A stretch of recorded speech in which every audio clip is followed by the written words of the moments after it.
All right, so let's take a deep dive into these notes you've shared. Wow, you've been busy. Lots of questions on dental cements and all sorts of operative dentistry stuff. Looks like you've really been digging deep, especially on those tooth-colored restorative Oh materials. yeah, there's a ton to cover here. And I can see resin cements really caught your eye. It's amazing how far they've come since they first showed up back in the 80s. Totally. Yeah. Those notes you've got on their makeup and how they set are seriously thorough. From your perspective, what really stands out about resin cements, especially for someone with as much experience as you?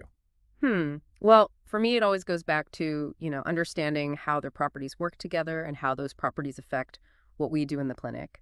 Yeah. It's not just about making things look pretty, right? We got to think about how strong the bond is, the thickness of the film, and of course, that whole shrinkage thing when they set polymerization, shrinkage, can't forget about that.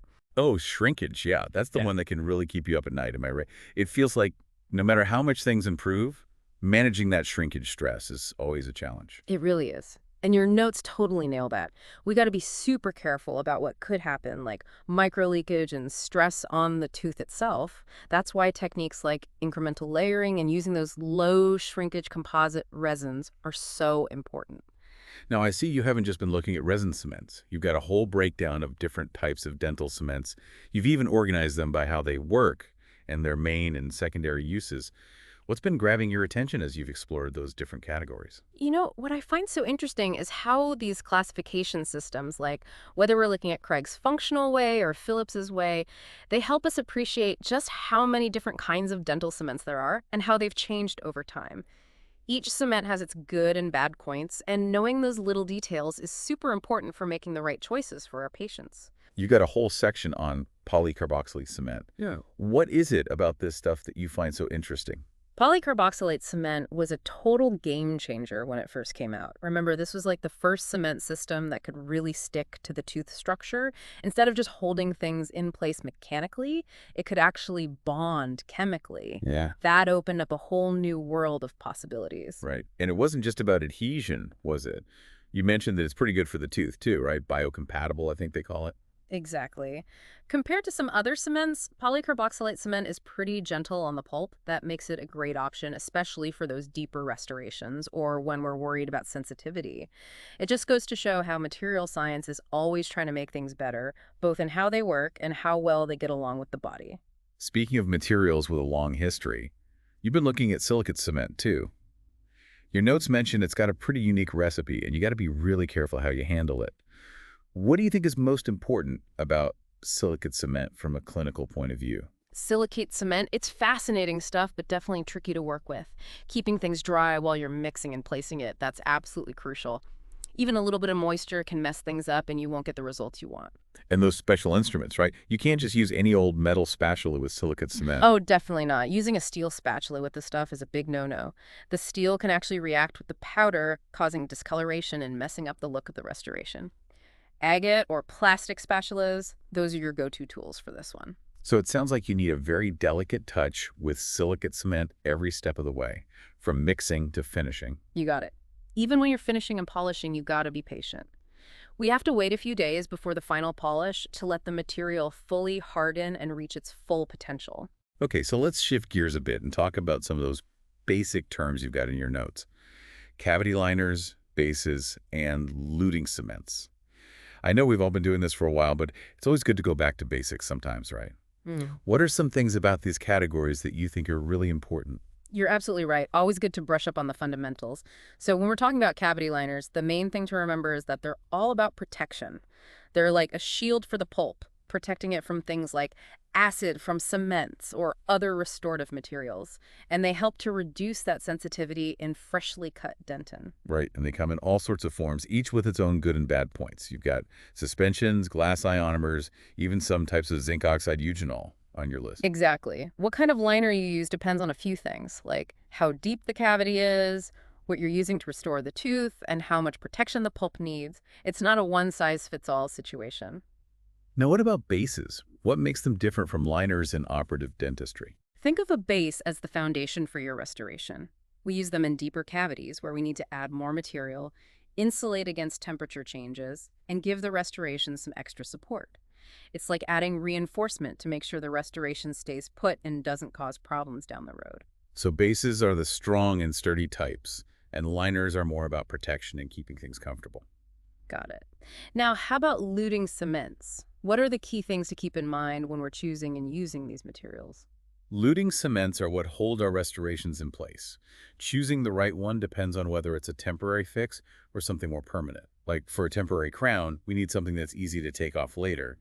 But a permanent crown needs a cement that's strong and can hold up over time. Now, you've got zinc oxide eugenol, ZOE for short, down as a common choice for temporary cementation. And judging by all these notes, it looks like ZOE has really caught your attention. What is it about this material that you find so interesting? ZOE is a classic for a reason. Dentists have been using it for over 100 years, and it's well known for being gentle on the tooth and having a calming effect. Plus, who can forget that smell? It's like the official scent of the dental office. You're right, it's almost nostalgic. But besides the smell, what are some of the things that make ZOE so useful? ZOE is great at insulating against temperature changes, which means it protects the pulp from feeling those hot and cold sensations. It also has this numbing effect, which is really helpful for deep cavities or when the pulp is already feeling sensitive. I see you even have the ADA specification. 30 for ZOE cements broken down in your note. That's the one that classifies them by how they're supposed to be used, right? Yeah, that's right. Having a system like that helps us make sense of all the different types of ZOE and pick the right one for each job, whether we're using it for a temporary cement, a permanent one, a temporary filling, or even as a liner, there's a specific ZOE cement that's made for it. All right, so let's break down how ZOE is made and how it sets. You've got a pretty detailed description of the powder and liquid parts and all the things that can affect how long it takes to set. The cool thing about ZOE is how simple it is. The powder, which is mostly zinc oxide, reacts with the eugenol in the liquid to form a chelate, a special kind of chemical compound. That reaction needs a bit of moisture to work, and it's what turns that runny mix into solid cement. And as you've pointed out, things like the size of the particles, the ratio of powder to liquid, and even the temperature can all affect how fast it sets. Exactly, and we can actually use that to our advantage. We can adjust the working time of ZOE to fit what we're doing, need it to set faster, use a finer powder or more of it, need more time to work with it, go for a coarser powder or less of it. It's all about control. It's like having a built-in control panel to adjust the material as we go. Exactly. It's that control and knowing how it works that makes ZOE such a versatile and dependable material, even after all this time. Okay, so let's switch gears again and talk about modified ZOE cements.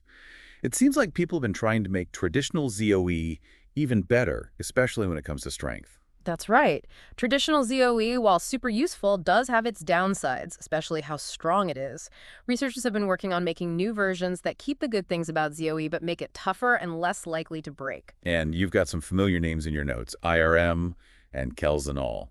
These modified ZOE cements, you see them everywhere now. They really have. Those modified types, usually with things like EBA alumina or polymers added in, they've given us more ways to use ZOE, even in places where we might have used something else before. So it's like giving ZOE a little power boost without messing with how gentle it is on the tooth, right? Exactly. It just shows how material science is always finding ways to improve things, making them more capable while still keeping them safe and effective for our patients.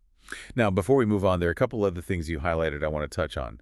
Dentinate adhesives and biocompatible materials. Great point. Those are both super important in modern restorative dentistry. Dentin adhesives, they've really changed how we do bonding. We can get a really strong, long-lasting bond between those restorative materials and the tooth structure. It's a big part of why our restorations last longer and work better. And you even went into detail about the different types of adhesion. Yeah. Mechanical, adsorption, and diffusion. It's amazing how those mechanisms work together to create such a secure and lasting bond. It really is. Understanding these mechanisms is key to picking the right adhesive system and using it correctly. It's where science meets technique. And getting it right makes a huge difference in how well our restorations hold up over time. And speaking of getting things right, you've also emphasized biocompatible materials. This seems to be something you're really passionate about. It is. As dentists, we have a responsibility to choose materials that not only work well but are also safe and don't irritate the mouth. The last thing we want is to use something that causes problems or affects our patient's health. You've listed some great examples in your notes, things like glass ionomer cements, resin-modified GICs, and calcium hydroxide cement. Each of these brings something unique to the table. Absolutely. For example, glass ionomer cements, they're known for their ability to chemically bond to the tooth and their ability to release fluoride over time, which helps prevent those